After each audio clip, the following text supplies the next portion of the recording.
सरकार एक बार फिर चुनाव आयुक्तों की नियुक्ति को लेकर फंस चुकी है। जी हां, आज पीएम मोदी, कानून मंत्री अर्जुन मेघवाल और विपक्ष के नेता अधीर रंजन चौधरी की एक हाई लेवल कमेटी ने 2 चुनाव आयुक्तों के नाम तय किए।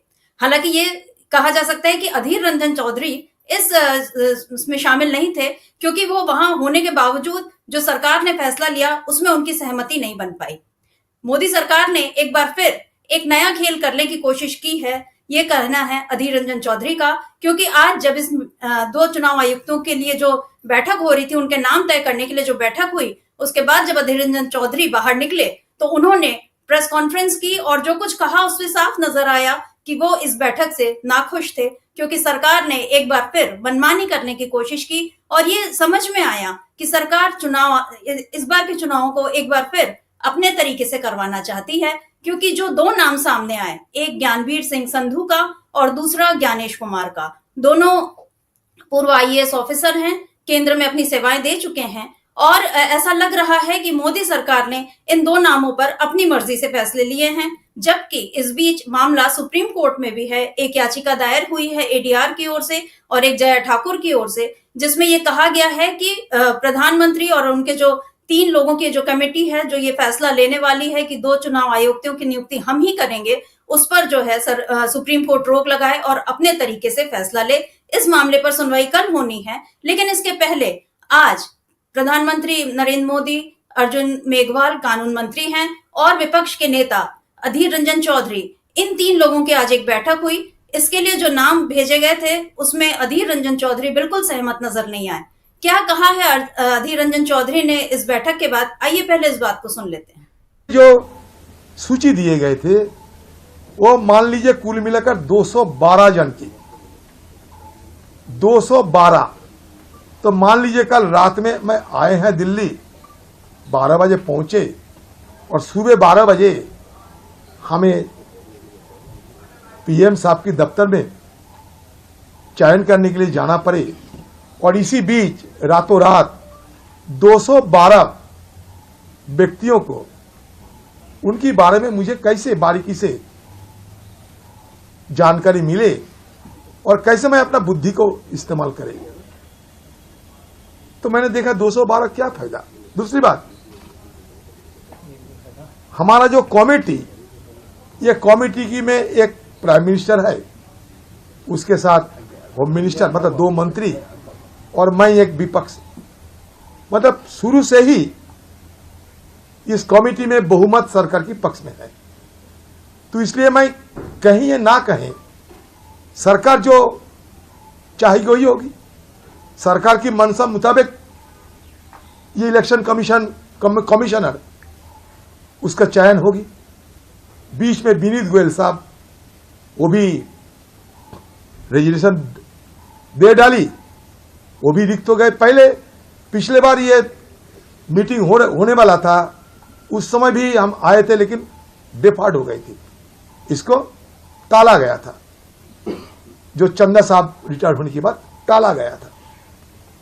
और विनीत गोयल की जिस ढंग से नियुक्ति हुई थी उस समय, सॉरी अरुण गोयल, विनीत गोयल हमारे वहां डीजी है ना, उसके लिए बात था, बंगाल का डीजी थे। तो ये जो गोयल साहब की नियुक्ति के समय हमारे सुप्रीम कोर्ट ने यह टिप्पणी किए थे, आपको शायद याद है, कि लाइटनिंग स्पीड में उनको नियुक्ति किए गए थे और वैसा ही लाइटनिंग स्पीड में भी वो भी निकल गए, रेजिग्नेशन डाल दिए।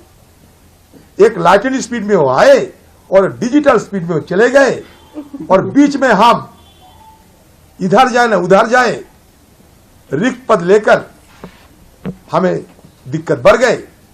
वो दिक्कत निपटने के लिए आज हमें जरूरी था कि 2 इलेक्शन कमिश्नर के चयन हुआ हो। तो इसमें चयन हुई, एक तो केरल के मिस्टर मोहेश बोल के और एक पंजाब के मिस्टर संधू बोल के।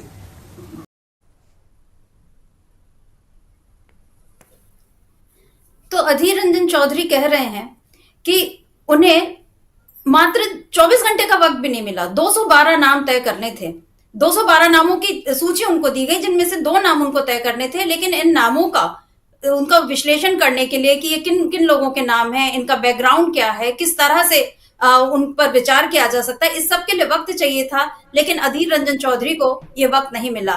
जाहिर है मोदी सरकार ने एक बार फिर अपने मन के करने की ठानी। लेकिन क्या इस बार मोदी सरकार की ये मनमानी चल पाएगी, या कि उसे फिर से सुप्रीम कोर्ट से झटका लगेगा? क्या चुनाव आयुक्तों की नियुक्ति पर फिर से घिर गई है सरकार? आज इसी विषय पर चर्चा के लिए हमारे साथ मौजूद हैं हमारे ऑनलाइन एडिटर अमलेंदु जी। अमलेंदु जी, आपका स्वागत है। जी अमलेंदु जी, अभी हम सुन रहे थे अधीर रंजन चौधरी को।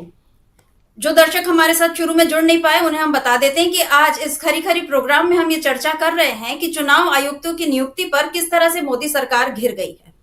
क्योंकि आज मोदी सरकार की एक हाई लेवल कमेटी की मीटिंग हुई। इस मीटिंग को यह तय करना था कि जो चुनाव आयोग में 2 खाली पड़े पद हैं उनमें किनको नियुक्त किया जाए, और इसके लिए अधीर रंजन चौधरी ने कल ही एक चिट्ठी भेजी थी कानून मंत्रालय को कि आप हमें उम्मीदवारों की लिस्ट भेजें ताकि हम उनका बायोडाटा चेक कर सकें।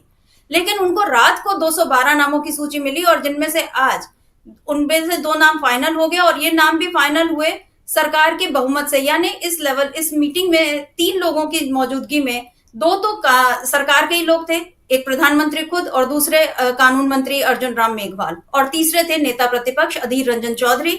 लेकिन अधीर रंजन चौधरी का कहना है कि हमें तो कुछ सही तरीके से जानकारी ही नहीं दी गई, और इसीलिए वो आज जो नाम तय हुए हैं ज्ञानवीर सिंह संधू का और ज्ञानेश कुमार का, दोनों आईएएस ऑफिसर हैं, और इन नामों पर उनकी सहमति नहीं है।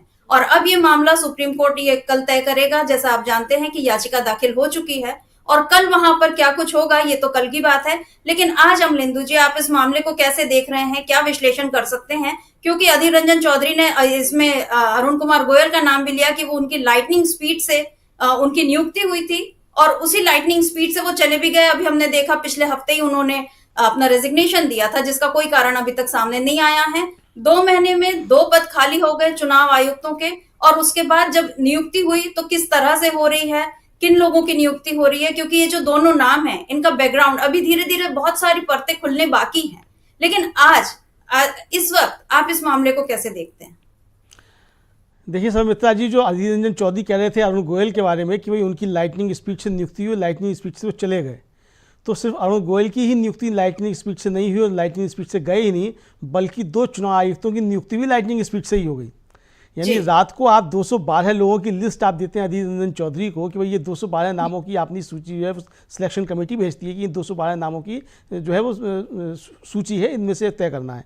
सवाल ये कि चलिए अधीर रंजन चौधरी तो विपक्ष के नेता हैं, उनको आप मानिए या मत मानिए, आपको उनका लेना था मत नहीं लेना था, लेकिन जो 2 लोग मौजूद थे सरकार की तरफ से, उन लोगों ने किस आधार पर इन 2 का चयन किया, 212 में से, और 200 लोग किस आधार पर रिजेक्ट किए गए, कम से कम देश को ये जानने का अधिकार है। 210 लोग, क्योंकि 212 में 2 ही लोगों को चयनित किया गया है, 210 लोगों के नाम तो हट गए हैं।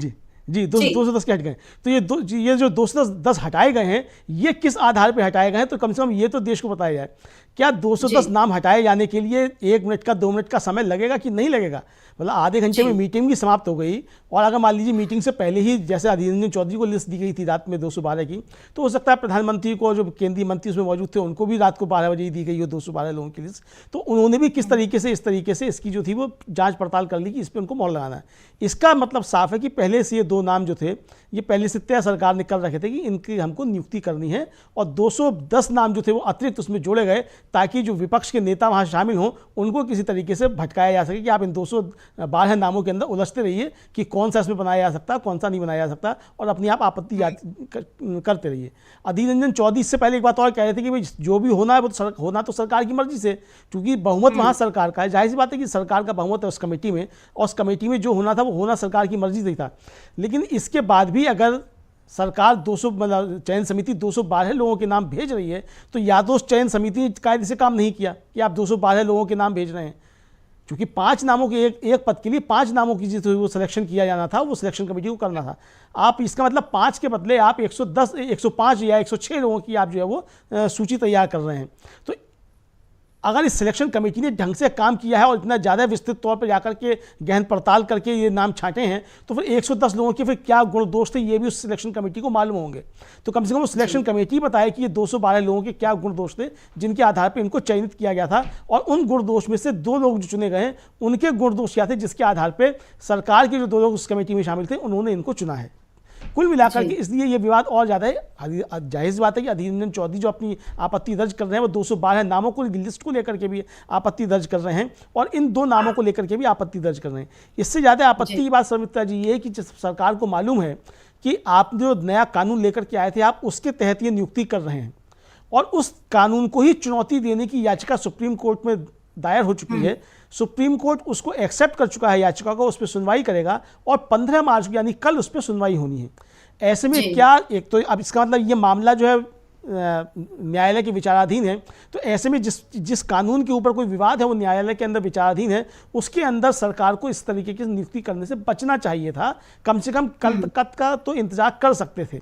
लेकिन अगर आपको लगता है कि आपको बहुत जल्दी काम करने हो, चूंकि ये सरकार बहुत जल्दी में काम करती है, इतनी जल्दी में काम करती है कि जो सड़कें बनवाती है वो मालूम पड़ता है कि वो पहली बरसात में ही जो वो उसमें 40-40 गड्ढे हो जाते हैं, तो इनकी स्पीड इतनी ज़्यादा है। मतलब जिस तरीके से लाइटनिंग स्पीड में चुनाव आयुक्तों की नियुक्ति होती है उसी लाइटनिंग स्पीड से सड़कों में गड्ढे भी होते हैं और सड़कें बनती हैं। तो ये सरकार की अपनी खैर यूएसपी वो अलग का मसला है, लेकिन कुल मिलाकर के सरकार को इससे बचना चाहिए था। हो सकता है कल कोई प्रतिकूल टिप्पणी सुप्रीम कोर्ट की आ जाए, हो सकता है कि इसके विरुद्ध कोई आदेश आ जाए, सरकार इस कानून को ही सुप्रीम कोर्ट अगर इस कानून को ही निरस्त कर दे जिस कानून के तहत आप ये नियुक्तियां कर रहे हैं, जाहिर सी बात है कि अगर वो कानून निरस्त हो जाएगा तो ये नियुक्तियां भी स्वतः रद्द समझी जाएंगी, क्योंकि आपने ये नियुक्तियां उस कानून के तहत की हैं जो कानून रद्द हो गया। जी अमलेंदु जी, और सरकार की ये जो हड़बड़ी है जी मैं कह रही थी कि सरकार की ये जो हड़बड़ी है ये एक नहीं कई स्तरों पर दिख रही है। एक तो जैसे आपने कहा कि कल सुप्रीम कोर्ट इस पर सुनवाई करने वाला है, तो सरकार चाहती तो एक दिन के लिए और रुक सकती थी कि सरकार सुप्रीम कोर्ट का जो फैसला आ जाता, मान लो ये आता कि नहीं इसमें सीजेआई भी इसमें शामिल रहेंगे और सरकार ने जो कानून बनाया है कि केवल हम 3 लोग बैठकर फैसला ले लेंगे, ये कानून अब रद्द होगा और सीजेआई इसमें पहले की तरह शामिल होंगे, तो हो सकता है उसके बाद कोई नई दिशा मिलती। लेकिन सरकार ने एक तो हड़बड़ी यहां दिखाई कि फौरन 2 नाम आधे पौने घंटे के भीतर, आज सुबह ही खबर आई थी कि बैठक हो रही है और 12-1 बजे तक तो खबर आ गई कि ये सब हो चुका है। और दूसरी बात, फरवरी में अनूप चंद पांडे जो है वो रिटायर हुए और मार्च में अरुण गोयल ने इस्तीफा दिया, यानी बहुत ज्यादा वक्त नहीं था। तो ये जो पैनल है, जो सर्च कमेटी है सरकार की, इसको 212 नाम तय करने की ये इन्होंने इतनी लंबी प्रक्रिया इतने जल्दी पूरी कैसे कर ली, ये भी एक बड़ा सवाल है। क्या इसमें भी कोई हड़बड़ी की गई? क्योंकि 212 नाम और वो भी चुनाव आयुक्त जैसे महत्वपूर्ण पद के लिए तय करना कोई मामूली बात नहीं है। और अब इसमें जो 2 नाम आए हैं इनको लेकर भी संशय है कि आखिर किस बेस पर इनको हुआ, क्योंकि आज सुबह तक जो चर्चा चल रही थी और उसमें जो अभी हमको नहीं मालूम कि 212 लोगों में किन लोगों के और नाम हैं, लेकिन उनमें एक नाम आ रहा था संजय कुमार मिश्रा का। जो पहले नाम 5 जो नाम आ रहे थे उसमें कहीं भी ये सुखबीर सिंह संधू और ज्ञानेश कुमार के नाम नहीं आ रहे थे, बल्कि उसमें शक्तिकांत दास का नाम आ रहा था, उसमें नाम आ रहा था संजय कुमार मिश्रा का जो ईडी के पूर्व चीफ रह चुके हैं और जिनको 3 बार एक्सटेंशन दिया गया। और सुप्रीम कोर्ट के कहने पर किसी तरह 15 सितंबर पिछले साल जो 15 सितंबर को उनका कार्यकाल खत्म हुआ और ईडी में संजय मिश्रा का कार्यकाल जिस तरह से बार बार बढ़ाया जा रहा था उस पर भी बहुत विवाद हो रहे थे। तो क्या मोदी सरकार ने ये नाम पहले दे दिए ताकि कोई किसी तरह ये कोई खेल किया गया कि ये नाम बाहर आए, इन पर चर्चा चलती रहे और इस बीच पर्दे के पीछे से कुछ और हो जाए? देखिए, निश्चित तौर पे यहाँ सरकार की मंशा पे सवाल उठते हैं, क्योंकि जिस तरीके से नाम आए हैं 2 सामने और पहले जिस तरीके से नाम चर्चा में आए जिसमें संजय कुमार मिश्रा का नाम भी आ रहा है और कुल मिलाकर के जिस तरीके से 212 लोगों के नाम दिए गए, सवाल यही रहता है कि 212 लोगों के सर्च कमेटी ने इतनी जल्दी नाम तय किस आधार पर किए? सर्च कमेटी को ये भी तो बताना होगा ना कि आपके पास आधार क्या थे जिसके आधार पर आपने 212 नामों का। देखिए, 9 मार्च को इस्तीफा देते हैं अरुण गोयल। 9 मार्च के बाद फिर सरकार तय करती है 11 मार्च को कि आप जो 14 मार्च को इसकी बैठक बुलाई जाएगी, यानी बीच में सिर्फ 3 दिन का समय मिलता है उस सिलेक्शन कमेटी को भी नाम तय करने के लिए। तो 3 दिन में 212 नामों का चयन किस तरीके से हो सकता है? कुछ ना कुछ तो गुण दोष होंगे। दूसरा, ये जो दोनों अफसर जो बनाए गए हैं चुनाव आयुक्त, ये दोनों 1988 बैच के अफसर हैं और दोनों रिटायर्ड अफसर हैं जी। यानी जो सुखबीर संधू हैं वो 1988 बैच के अफसर हैं, उत्तराखंड में प्रमुख सचिव रह चुके हैं। जुलाई 2023 में रिटायर हो चुके हैं, उनको एक्सटेंशन दिया गया था वहाँ, उसके बाद उसके वो एक्सटेंशन भी समाप्त हो गया और अभी अनुबंध के आधार पर लोकपाल का सचिव इनको इसी फरवरी माह में बनाया गया है, पिछले महीने इसको इनको बनाया गया। इसी तरीके से दूसरे जो ज्ञानेश कुमार जो हैं जिनको बनाया गया है दूसरे, वो सहकारिता मंत्रालय में सचिव रह चुके हैं, होम मिनिस्ट्री में रह चुके हैं, केरल कैडर के आईएएस हैं और संसदीय कार्य मंत्रालय में सचिव रह चुके हैं, वो भी अवकाश प्राप्त अफसर हैं। तो आपने जिन अवकाश प्राप्त अफसरों को बनाया है तो आखिर इनको आपने किस आधार पर चुना है? ये दोनों लोग जो हैं वो सरकार के बहुत नज़दीकी समझे जाते हैं, चूंकि जिस समय अनुच्छेद 370 हटाया गया था उस समय ये होम मिनिस्ट्री में तैनात थे मिस्टर ज्ञानेश कुमार जो चुनाव आयुक्त बनाए गए हैं। तो आप समझ सकती हैं कि इनकी बॉन्डिंग किस तरीके से सरकार के साथ है। जो एक्सटेंशन पे सरकार पूरी चल रही है, जो कहा जाता है कि प्रमुख सचिव से लेकर के और तमाम सेक्रेटरीज जो हैं जो प्रमुख जगह संभालते हैं वो सब एक्सटेंशन पे हैं। तो ये सुखबीर सिंह संधू जो ये भी एक्सटेंशन वाले थे, इनको एक्सटेंशन मिला उत्तराखंड सरकार में और यहाँ आकर के अनुबंध के आधार पर अभी ये लोकपाल के सचिव हैं, मतलब अब इस्तीफा देंगे जब वो जाकर के ज्वाइन करेंगे। तो कुल मिलाकर के जिन भी अफसरों को आपने चुना वो मौजूदा अफसरों में से नहीं थे, एक तो चीज़ ये सामने आती है। तो इसलिए भी शंका जो उठती है कि आपकी सरकार की इनके साथ पहले से पहुंचेंगे। देखिए ये तो जाहिर सी बात है, चूंकि सरकार का कमेटी में वर्चस्व है, उनका बहुमत है, तो चुना सरकार की मर्जी का ही जाना था। अधीर रंजन चौधरी अगर होते तो ज़्यादा से क्या करते, अपना डिसेंट एक नोट लगा सकते थे कि हमारी इन पे आपत्ति है। आप उस डिसेंट नोट के साथ कह देते कि भाई ये हमने नियुक्त कर दिए, बहुमत के साथ में इनका चयन हुआ है, एक तरीका तो ये था। तो इसलिए आपको ये 212 लोगों की लिस्ट देने की कोई आवश्यकता नहीं थी। इसका मतलब सरकार कहीं ना कहीं कोई खेल कर रही है। दूसरा ये कि सीजीआई का नाम जो हटाया गया इस कानून को बनाने के तहत, देखिए शर्मिष्ठा जी, सीबीआई का चीफ जो चुना जाता है उसमें भी सीजीआई या उनका कोई प्रतिनिधि उस कमेटी में बैठता है, लेकिन उसी सीबीआई के लिए सुप्रीम कोर्ट की टिप्पणी है कि सरकार का तोता है, यानी कि सरकार की मर्जी का ही होता है। अगर सीजीआई का भी अगर मान लीजिए इसमें दखल होता तब भी सरकार अपनी मर्जी का बनवा लेती, चूंकि बहुमत सरकार का कमेटी में होता। सीजीआई के रहने से होता ये कि ठीक से स्क्रूटनी जरूर हो जाती है अफसरों की और बहुत से गुण दोष के आधार पे नियुक्तियां होती है, भले ही वो सरकार के नजदीकी लोग होते या सरकार के चहेते लोग होते, लेकिन एक गुण दोष के आधार पे कोई ना कोई स्क्रूटनी अवश्य होती। अब सीजीआई का इसमें ना होना और आनंद फानंद में इस तरीके से 212 नाम देकर के 2 लोगों का चयन करना और रात में अब 212 लोगों के नाम देते हैं, तो ये सरकार की मंशा पे जो सवाल उठाता है और जो आरोप बार बार लगाए जा रहे हैं कि सरकार जो है अपनी कठपुतली चुनाव आयोग बनाना चाहती है और जिस तरीके से एक एक करके सारी संवैधानिक संस्थाएं नष्ट की जा रही हैं, तो अब चुनाव आयोग के ऊपर जो है ये इसको नष्ट करने की बारी आ गई है। और चुनाव आयोग को अगर नष्ट किया जाता है, जिसके ऊपर पहले से ही काफ़ी ज़्यादा आरोप लगते रहते हैं चुनाव आयोग की कार्यप्रणाली को लेकर के, तो जाहिर सी बात है कि डेमोक्रेसी के लिए खतरा होगा। अभी पिछले दिनों ही एक रिपोर्ट आई है, स्वीडन की एक संस्था है वीडेम करके, उसकी एक रिपोर्ट है, वो कहती है कि भारत 2018 से जो है वो चुनावी तानाशाही में तब्दील हो चुका है, चुनावी तानाशाही राष्ट्र में तब्दील हो चुका है। ये उसकी कमेटी की रिपोर्ट है। तो ये विदेश में जो बाहर के रिपोर्ट्स तमाम आ रही हैं, जिस तरीके से हमारा तमाम इंडेक्स में हम नीचे गिर रहे हैं, चाहे वो स्वतंत्रता का इंडेक्स हो, प्रेस फ्रीडम का इंडेक्स हो, डेमोक्रेसी का इंडेक्स हो, उसमें जिस तरीके से भारत लगातार नीचे गिरता जा रहा है, तो ऐसे में भारत के लोकतंत्र की छवि जो है वो सारी दुनिया में खराब होती है। तो मुझे लगता है कि सरकार अगर इसमें थोड़ा सा संयम बरतती और थोड़ा सा कायदे से काम करती और 212 की जगह भाई आप 10 नाम दे देते, चूंकि 5 नामों को आपको लिस्ट करना था, तो 10 नाम देते तो 10 नाम पे गुणदोष के आधार पे जो था तब भी एक बहस होती। अधीर रंजन चौधरी अपना डिसेंट नोट लगाते भी तो उस नोट में यही बात आती है कि 10 लोगों के ऊपर यही आरोप है, हम इससे इनकार करते हैं। हालांकि जो नया कानून है उसमें यह भी शामिल है कि जो सरकार उनकी भी नाम ला सकती है जिसको सर्च कमेटी ने नहीं किया है रिकमेंड, तो आपके पास अधिकार पहले से ही था इसको, तो आप वो भी कर सकते थे। लेकिन आपने सारी प्रक्रिया को जो ताक पर रखा और जिस तरीके से इसको किया है, इससे ये साफ जाहिर होता है कि इसमें कहीं ना कहीं सरकार की मंशा जो है वो चुनाव आयोग को सरकार का बंधक बना के रखने की है एक तरीके से। ये जो है इस पर इसलिए सवाल उठे हैं, तो चुनाव आयुक्त की नियुक्ति जो है इस पर सरकार पर सवाल उठे हैं। और सरकार की तरफ से कोई बयान आता उससे पहले ही जो सरकार की उस कमेटी में शामिल जो विपक्ष के नेता अधीर रंजन चौधरी हैं, वो बाहर आकर के अपना अगर असंतोष जाहिर करते हैं और कहते हैं कि हमारा इस सरकार को लेकर, इस चयन प्रक्रिया को लेकर के हमारा इस पर विरोध है और हमारी इन नामों के साथ सहमति नहीं है, तो ये जाहिर सी बात है कि विवादों के घेरे में नियुक्तियां आ गई हैं। अब हो सकता है शर्मिष्ठा जी सुप्रीम कोर्ट में ये नियुक्तियां भी पहुंचे, मतलब कानून के खिलाफ तो लोग गए हैं, याचिका दायर की है, लेकिन इन नियुक्तियों को लेकर के भी जो है वो एक याचिका हो सकता है कि सुप्रीम कोर्ट में पहुंच जाए। तो ऐसी स्थिति में क्या हास्यास्पद स्थिति इस सरकार की होगी, या मान लीजिए कल सुप्रीम कोर्ट कोई आदेश दे देता है इस कानून को लेकर के और कह देता है ये कानून रद्द किया जाता है, जिस तरीके से इलेक्टोरल बॉन्ड को सुप्रीम कोर्ट ने कह दिया कि ये इलेक्टोरल बॉन्ड असंवैधानिक है। अगर सुप्रीम कोर्ट कल को ये कह देता है कि ये कानून जो है उसको रद्द किया जाता है, इसमें रोक लगाई जाती है, तब इन नियुक्तियों की क्या संवैधानिक स्थिति होगी, इसके बारे में क्या सरकार ने कोई विमर्श किया है कि नहीं किया है?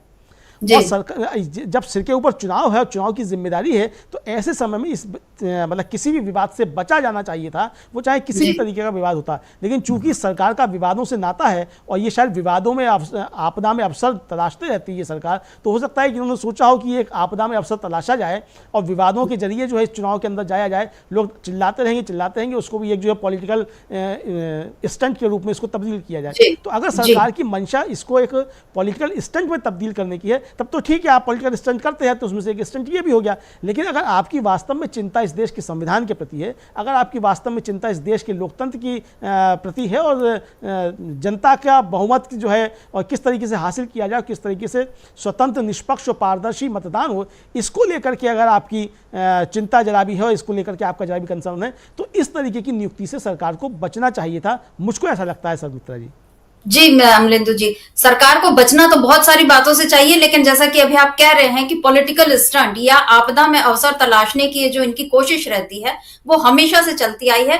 और कहीं ना कहीं एक ये गुमान है मोदी सरकार को कि हमारे पास बहुमत है तो हम जो चाहे करेंगे और विपक्ष जो है वो कमजोर है। हालांकि विपक्ष कमजोर नहीं है, और ये आज अधीर रंजन चौधरी ने जिस तरह से आकर बयान दिया कि इससे पहले की सरकार होती, उसके पहले ही उन्होंने आकर पहले ही सरकार को घेर लिया और एक मुद्दा जो है दे दिया जिस पर अभी हम बहस कर रहे हैं। और यही बहस जो है इस तरह की मुझे उम्मीद है कि इस समय सोशल मीडिया पर भी ऐसी बहस चल रही होगी और बहुत सारे लोग अभी इस पर विचार कर रहे होंगे। और जैसा आपने कहा कि हो सकता है इन नामों को लेकर भी कोई ना कोई याचिका सुप्रीम कोर्ट में दाखिल कर दी जाए कि इन नामों पर रोक लगे। और ये जो है एक्सटेंशन सरकार जो है, अब ये देखना है कि जनता बहुत हुई एक्सटेंशन सरकार, अब नहीं मोदी सरकार ऐसा कर कुछ बोलती है कि नहीं। लेकिन फिलहाल ये अभी जो इन दो नामों पर हम देखें तो सुखबीर सिंह संधू का जैसे आपने बताया कि उत्तराखंड के और एक्सटेंशन पे हैं, उसी तरह ज्ञानेश कुमार, और एक ये संयोग है या प्रयोग है, फिर मैं वही बात कहूंगी, सहकारिता मंत्रालय से वो अभी फरवरी में ही रिटायर हुए और उससे पहले गृह मंत्रालय में थे। दोनों मंत्रालय किनके पास हैं? अमित शाह के पास। और अमित शाह और मोदी, ये जो हम जो मोदी शाह की जोड़ी जो है जो पूरे देश को चला रही है इस बार, तो इस समय वही कहा जा सकता है। और मैं कहीं पढ़ रही थी तो उसमें एक रिपोर्ट में जो इनके रिटायरमेंट के समय जो इनको जो विदाई दी गई इनके दफ्तर में, उसमें अमित शाह भी मौजूद थे और बड़ा भव्य कार्यक्रम हुआ और उसमें ज्ञानेश कुमार को विदाई दी गई।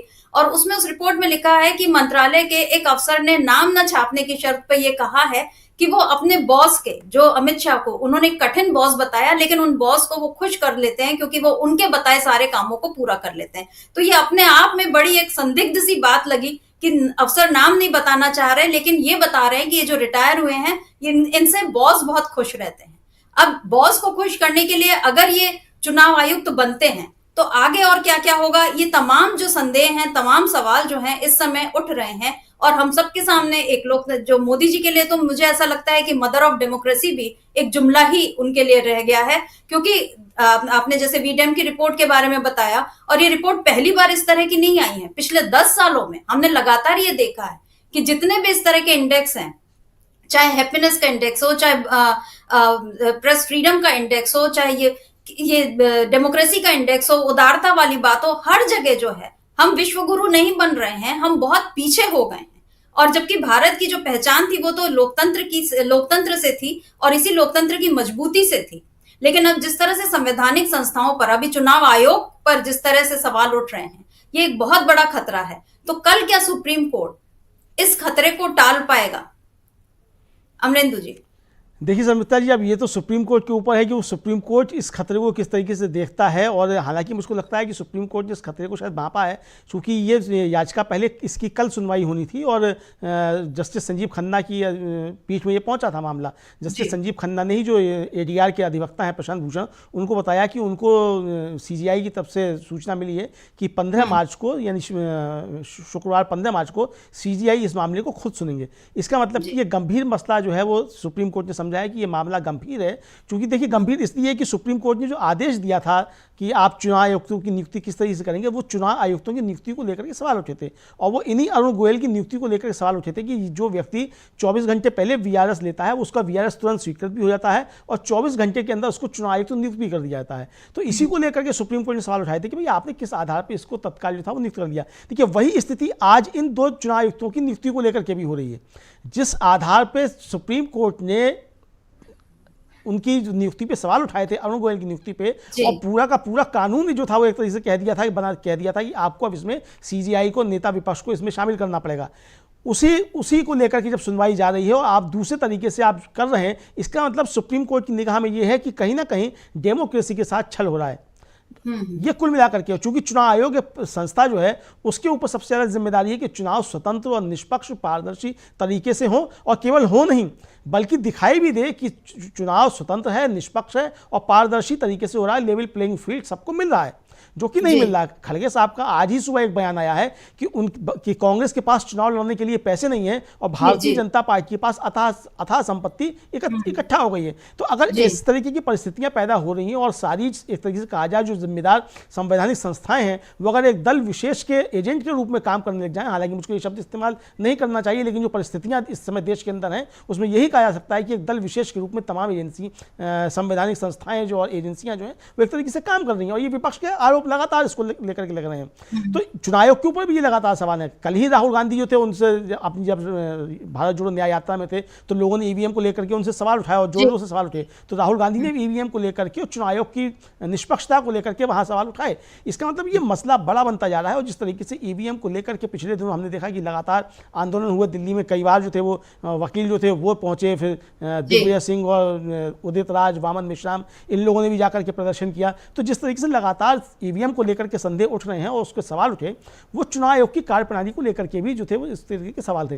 हालांकि कल जो राजीव कुमार जो मुख्य चुनाव आयुक्त हैं वो जब जम्मू कश्मीर में थे तो वहाँ वो कह रहे थे कि उनको वहाँ शिकायतें मिली हैं, और शिकायतें देखिए मतलब उनकी जो प्रेस कॉन्फ्रेंस है राजीव कुमार की, उस प्रेस कॉन्फ्रेंस में वो बता रहे हैं कि लोगों की शिकायतें हैं कि लेवल प्लेइंग फील्ड मिलना चाहिए सबको और चुनाव निष्पक्ष और पारदर्शी तरीके से होना चाहिए। यानी जो विपक्ष आज सड़कों पे आरोप लगा रहा है, ये सड़कों पे सिर्फ आरोप नहीं है बल्कि मुख्य चुनाव आयुक्त से भी लोग जाकर के जब मिलते हैं, जब वो किसी राज्य में जाते हैं तो वहां भी ये बात की जा रही है कि चुनाव निष्पक्ष और पारदर्शी तरीके से हो।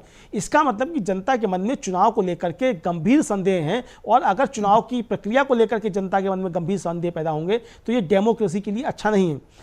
प्रधानमंत्री नरेंद्र मोदी हो सकता है तीसरी बार जीत के आ जाएं, कुछ भी हो जाए, हार जाए, कुछ भी हो सकता है, लेकिन अगर जीत के आ भी जाते हैं और जनता का अगर विश्वास ये नहीं रहता है तो ये संदेह बना रहेगा कि क्या ये जीत मैन्युफैक्चर्ड है, क्या ये संवैधानिक संस्थाओं का, मशीनरी का इस्तेमाल करके ये जीत की गई है। तो मुझे लगता है कि भारतीय जनता पार्टी को, अगर आपको ये भरोसा है कि आप 400 पार जा रहे हैं, 370 अकेले भारतीय जनता पार्टी को मिल रही है, तो आपको फिर और ज़्यादा निष्पक्ष होने की आवश्यकता है और आपको और ज़्यादा निष्पक्ष दिखने की भी आवश्यकता है, जो भारतीय जनता पार्टी कहीं से होती दिख नहीं रही है। आप 370 का नारा भले ही देते हैं, मगर आपको राज्यों में सरकारें गिराने की प्रयास करने पड़ते हैं लोकसभा चुनाव से ठीक पहले।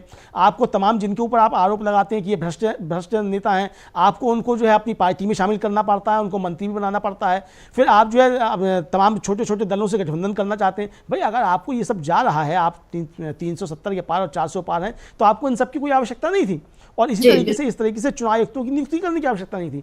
मान लीजिए अगर आप जो थे अधीर रंजन चौधरी का कोई नाम देते 212 में से और सरकार अगर उस पर हाँ कर देती, क्योंकि ये लिस्ट तो आपने की थी ना भाई, 212 की लिस्ट भी आपकी थी, अधीर रंजन चौधरी को थी नहीं। तो अधीर रंजन चौधरी अगर इन 212 में से कोई नाम दो ले लेते और आप अगर उसको यस कर देते कि भाई ठीक है आपने भी नाम बताया हम उनको यस करते हैं, तो क्या होता कि भाई जो नाम आए थे और विपक्ष के एक नेता ने जो सवाल नाम दिए थे हमने उसको स्वीकृति दे दी। इसका मतलब भारतीय जनता पार्टी की सरकार जो है वो एकदम जो है बिल्कुल उसका आत्मविश्वास बढ़ा हुआ है। लेकिन ऐसा ना करके आपने उन दो नामों को चुन लिया 212 में से, जिनके बारे में अधीर रंजन चौधरी को मालूम नहीं था कि ये दो नाम है कौन से। यानी वो जब बाहर आकर के नाम बोल रहे थे तो वो दोनों नाम जो थे उन्होंने बार बार गलत बोले, उसके बाद फिर जाकर के वो करेक्ट हुए। गणेश कुमार कहा और सुखबीर सिंह संधू को उन्होंने बी संधू कहा और उत्तराखंड की बजाय पंजाब कहा। तो इसका मतलब कि ये पूरी जानकारी उस समय भी बैठक में उनको नहीं दी गई चौधरी को कि ये दो नाम कौन है। तो कुल मिलाकर के इसका मतलब कि सरकार की मंशा पे जो सवाल उठ रहे हैं, तो निश्चित तौर पे ये सवाल अब जनता के मन में भी हैं, और इसलिए हम कह रहे हैं कि चुनाव आयुक्तों की नियुक्ति पर सरकार बुरी तरह घिर गई है। अब ये किस तरीके से घिरती है, जनता के बीच में भी घिरती है, क्या ये मामला सुप्रीम कोर्ट में भी पहुंचता है, और कल जो निर्णय इस पर आना है इसको लेकर के देखते हैं आगे देश के अंदर क्या परिस्थितियां बनती हैं और किस तरीके से इसको लोग देखते हैं। सविता जी अमरेंद्र जी, आपने अभी जो आपने बातें कही उसमें आपने एक कहा कि ये डेमोक्रेसी के साथ छल है, लेकिन मैं याद दिला दूं कि अभी चंडीगढ़ मामले पर सुप्रीम कोर्ट ने तो सीधे सीधे इसे डेमोक्रेसी की हत्या बोल दिया था। जरा सा मामला था, नगर निगम का वो चुनाव था, और उसमें मेयर के चुनाव में जिस तरीके से वो अनिल मसीह जो थे और उन्होंने पूरा जो क्रॉस किए बैलेट पेपर्स को, वो पूरा पूरा मामला जो है वो सीसीटीवी में कैद हो गया। और उसके बाद दिग्विजय सिंह ने इस बात को भी उठाया कि बताइए, अगर जरा से चुनाव में ये बैलेट पेपर में ये जो गड़बड़ी हुई ये तो सामने आ गई क्योंकि सीसीटीवी में हुई थी, लेकिन अगर ये ईवीएम से होता तो ये गड़बड़ी कभी भी सामने नहीं आ पाती। और इसी गड़बड़ी पर लगातार जो है विपक्ष मांग कर रहा है, चुनाव आयोग से मिलने का वक्त मांग रहा है, लेकिन चुनाव आयोग जो है उसे मिलने का समय नहीं दे रहा। ये भी एक बड़ा संदेह है कि आखिर ऐसा क्या है। लोग डेमोक्रेसी में अपनी बात रखना चाहते हैं और संवैधानिक संस्थाओं की जिम्मेदारी है, सरकार की जिम्मेदारी है कि वो उन बातों को सुने। और राहुल गांधी ने अभी तक राहुल गांधी बहुत मुखर होकर इस पर कुछ बोल नहीं रहे थे, लेकिन कल महाराष्ट्र में उन्होंने इस बारे में एक बड़ी टिप्पणी की। अगर हम उसको सुना सकते हैं तो मैं रिक्वेस्ट करूंगी कि उस राहुल गांधी की उस बाइट को हम सुना दें।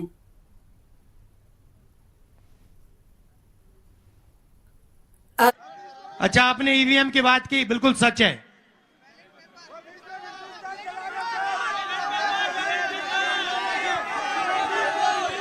क्या क्या क्या क्या कह रहे हैं, क्या कह रहे हैं?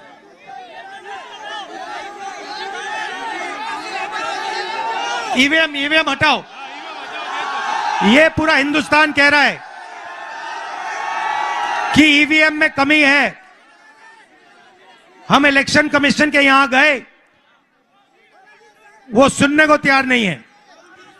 आपने देखा होगा एक इलेक्शन कमिश्नर रिजाइन कर गया, चुनाव से कुछ ही दिन पहले रिजाइन कर दिया। कोई ना कोई कारण तो होगा।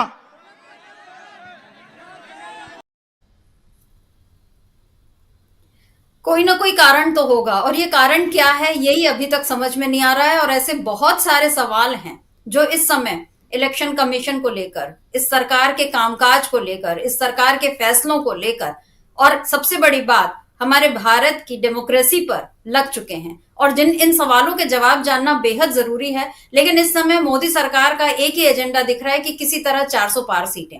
अगर ये 400 पार सीटें बीजेपी अपने दम पर, एनडीए के दम पर ले आए तब तो कोई बात नहीं है। लेकिन जिस तरीके से अभी सब रवैया सरकार का जो चल रहा है, तोड़ फोड़ करना, दलों को तोड़ना, प्रत्याशियों को खरीदना, प्रत्याशियों को बदलना, तो चलो ये बीजेपी का अपना फैसला है, जो उनकी सूची आ रही है उस पर सवाल भी उठ रहे हैं। लेकिन जिन लोगों को वो कांग्रेस से या जेडीयू से या जेजेपी से या कहीं से भी अगर वो लेकर आ रही है और अगले ही दिन 2-3 दिनों बाद उनको टिकट दे रही है, तो इस सबसे समझ में आता है कि बीजेपी को अपनी ताकत पर भरोसा शायद नहीं है। और उसे ये एहसास हो चुका है कि जनता जो है उसको अब नकारने लगी है। लेकिन मोदी जी ने, उनका ये कि एक बार मैंने कह दिया तो कह दिया, यानी मुझे 370 पार चाहिए तो चाहिए, चाहे फिर वो किसी भी तरह से हो। और इसी पर बार बार ये सवाल उठ रहे हैं कि आखिर ईवीएम के भरोसे क्या मोदी सरकार ये दावा कर रहे हैं, कि मोदी जी ये दावा कर रहे हैं कि उन्हें 370 पार सीटें मिलेंगी और 400 पार एनडीए को मिलेंगी। लेकिन अगर वाकई उनको जनता की शक्ति पर भरोसा होता तो वो अपने काम के बारे में बताते। लेकिन हम फिर ये देख रहे हैं कि मोदी जी अपने काम के बारे में नहीं बताते, दूसरों की बुराई हमेशा करते रहते हैं और अपने उनके ऊपर जो उंगली उठे उसको वो गाली की तरह बोल देते हैं। अगर अभी चुनाव आयुक्तों की नियुक्ति पर जो सवाल उठ रहे हैं, हो सकता है उसमें भी वो कोई ट्विस्ट कर दे। लेकिन अमलेंदु जी, आखिर ये ट्विस्ट एंड टर्न्स जो हैं, ये हमारे डेमोक्रेसी को कहां ले जा पाएंगे? और विपक्ष, आज अभी राहुल गांधी ने कल ईवीएम का मुद्दा उठाया, क्या अब ये ईवीएम का मुद्दा और जोर पकड़ेगा? क्योंकि वो ये बोल रहे हैं, राहुल गांधी ने ये कहा है कि पूरा हिंदुस्तान जो है वो ईवीएम में को नहीं मान रहा है, उसमें गड़बड़ी देख रहा है। क्या सुप्रीम कोर्ट में हमने देखा कि पहले तो चंडीगढ़ पर उसने लोकतंत्र का जो बचने का जो एक उम्मीद जगी, वो चंडीगढ़ फैसले से आ गई। उसके बाद इलेक्टोरल बॉन्ड्स पे जो सुप्रीम कोर्ट का फैसला है उसमें थोड़ी राहत मिली। अब जो है चुनाव आयुक्तों की नियुक्ति पर सुप्रीम कोर्ट कल सुनवाई करने जा रहा है। इसके बाद क्या ईवीएम को लेकर भी कोई एक मसला ऐसा तेज हो सकता है? कोई याचिका दाखिल होगी? पहले भी हुई है जिस पर सुप्रीम कोर्ट ने चुनाव आयोग से के पास वो कहा है कि वो फैसला लेगा, लेकिन चुनाव आयोग तो अभी मिलने ही तैयार नहीं हो रहा। लेकिन अब ये जो नए चुनाव आयोग बनेगा, मतलब जो नए चुनाव आयुक्त तो आएंगे, और ये 3 लोगों की अगर कल जो भी फैसला आता है वो हमें नहीं मालूम, लेकिन आज की जो तारीख है, अगर आज ये 3 चुनाव आयुक्त होते हैं तो क्या ईवीएम पर कोई फैसला हो पाएगा? देखिए, ईवीएम एक बड़ा गंभीर मसला है और ईवीएम को लेकर के जिस तरीके से सवाल उठ रहे हैं और विपक्ष इसको लेकर के सवाल उठा रहा है, विपक्ष नहीं, तमाम स्वयंसेवी संस्थाएं जो हैं और सिविल सोसाइटी भी इसको लेकर के जबरदस्त तरीके से सवाल उठा रही है। सुप्रीम कोर्ट के कई वकील जो हैं, उन्होंने अपना एक संगठन बनाया हुआ है, सेफ फॉर डेमोक्रेसी करके, वो इसको लेकर के लगातार इस पर सवाल उठा रहे हैं। और उनके जो 2 हैं, भानु प्रताप सिंह और महमूद पराचा, उनके इंटरव्यू भी हम लोगों के इस डीवी लाइव पे पड़े हुए हैं, जिसको देखना हो वो देख सकता है कि किस किस तरीके से ईवीएम को लेकर के संदेह हैं। तो ये ईवीएम को लेकर के संदेह बहुत ज़्यादा है। और राहुल गांधी जो बात कर रहे थे, देखिए सर मित्रा जी, इसमें एक तो बड़ी मज़ेदार बात यह है कि चुनाव आयोग चुनाव से पहले सब राज्यों में जाता है, वहाँ जाकर के राजनीतिक दलों से मिलता है, सिविल सोसाइटी के लोगों से मिलता है, सबसे मिलता है कि आइए और आकर के आपकी आपत्तियाँ जो हैं या जो सुझाव देने वो आप दीजिए। लोग जाकर के उसको सुझाव भी देते हैं। जैसा कि मैंने बताया कि जम्मू कश्मीर में कल थे तो वो राजीव कुमार जो थे वो बता रहे थे कि उनसे लोग आकर के मिले और ये बातें बताएंगे। आप राज्यों में जा करके आप जा रहे हैं, लोगों से मिल रहे हैं, लोगों से पूछ रहे हैं कि भाई आपकी क्या आपत्तियां, वो आप बताइए, क्या क्या आपको बताना है वो सब बताइए। लेकिन जब विपक्ष आपसे समय मांग रहा है और अगस्त 2023 से मांग रहा है, आज से नहीं, अगस्त 2023 से मांग रहा है, और 16 दल जो है वो चिट्ठी लिख करके आपसे समय मांग रहे हैं, और आपके पास आज तक उनको समय नहीं है कि आप उनको समय दे सकें इस गंभीर मसले पर बात करें। पूरी चुनाव की प्रक्रिया जो है उसको लेकर के जब संदेह है, और चुनाव की प्रक्रिया को ही लेकर के अगर संदेह है, तो चुनाव किस तरीके से निष्पक्ष और पारदर्शी होगा ये चुनाव आयोग बताए कि अगर लोगों को अंदर जो है इसको लेकर के कोई संदेह की स्थिति है। तो चुनाव आयोग अगर इससे नहीं मिलता है तो इसका मतलब कहीं ना कुछ गड़बड़ झाला निश्चित तौर पर समझ में आता है। वरना चुनाव आयोग को कम से कम मिलने का समय तो देना ही चाहिए था। आप उनकी बात माने या नहीं माने, वो क्या मांग कर रहे हैं कम से कम वो तो आप सुने। आपने उनकी जो चिट्ठी आई उसके जवाब में जब जयराम रमेश ने, कांग्रेस के महासचिव हैं, संचार विभाग के प्रमुख हैं, उन्होंने जब सोशल मीडिया पर लिखा कि हमने उनको दिया हुआ है समय से, तब से वो नहीं दे रहे हैं, फिर चिट्ठी लिखी उन्होंने, तो उस चिट्ठी के जवाब में चुनाव आयोग ने अपनी वेबसाइट पे एक FAQ जो वो आपने जारी कर दिया। भाई उस FAQ से उनके सारे सवालात के जवाब नहीं मिल जाते हैं। जो मन में संशय हो सकता है, बहुत सी बातें आपके सामने बैठकर क्यों हो, आपको उनके उत्तर देने हो, बहुत सी टेक्निकल चीजें हैं जिसके जवाब उस वेबसाइट पर जाकर के नहीं दिए जा सकते। तो लोगों के मन में जो शंकाएं हैं, और जाहिर सी बात है कि लोकतंत्र के अंदर विपक्ष की भी अपनी एक भूमिका है।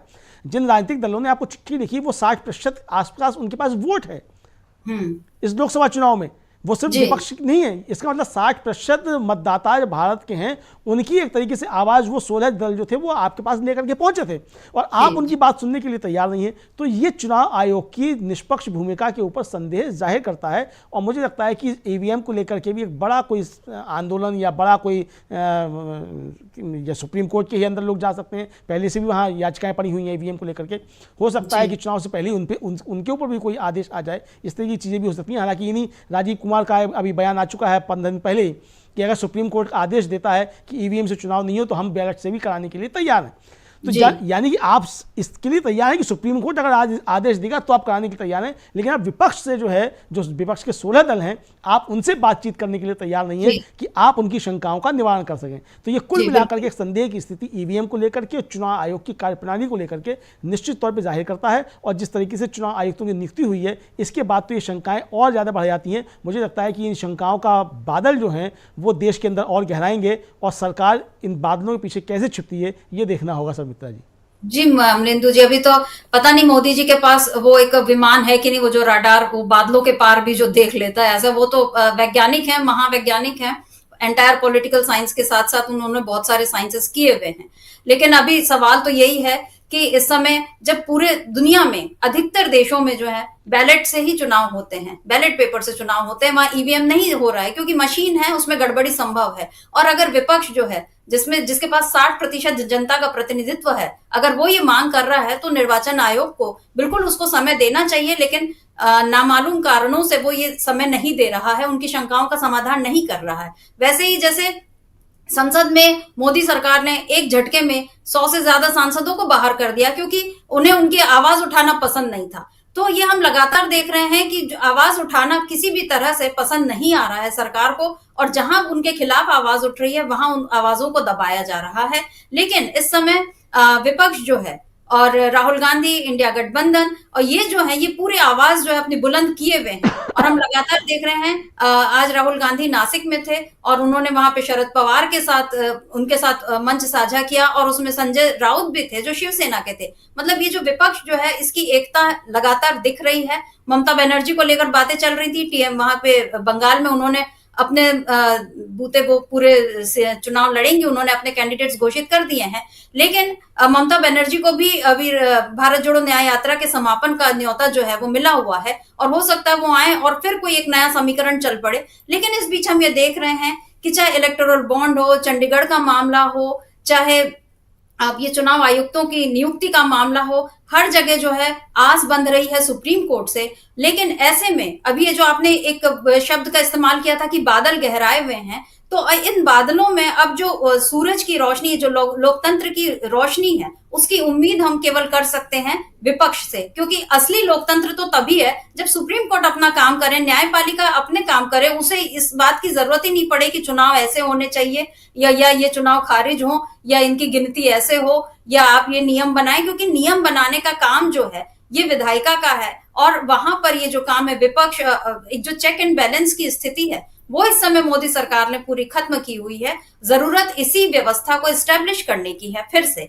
जिसको कि मोदी जी अपने बहुमत के दम पर पूरी तरह से तोड़ चुके हैं। कल आपने जो हम चर्चा कर रहे थे उसमें आपने बताया था कि किस तरह बिलों को बड़ी तेजी से पास किया जा रहा है। आज भी अमित शाह जो सीए पर जो उन्होंने बयान दिया, वो भी उसमें उनका इसी तरह का एक वो था, एक अहंकार दिख रहा है कि हम सत्ता में हैं, हमने ये कानून बनाया, हम इसको लागू करेंगे और हम विपक्ष की आवाज को बिल्कुल ही नहीं सुनेंगे। और अगर विपक्ष का कोई नेता आवाज उठाता है तो उसको गलत तरीके से मीडिया के जरिए प्रस्तुत कर देंगे। तो इस समय एक पूरा ही माहौल जो है बहुत ही आशंकाओं भरा है और इसमें अब उम्मीद जो है कल सुप्रीम कोर्ट पर उस पर टिकी हुई है कि कल वहां से क्या फैसला आता है। तो आज इस चर्चा में भाग लेने के लिए अमलेंदु जी बहुत बहुत शुक्रिया, और शुक्रिया आप सभी का। नमस्कार।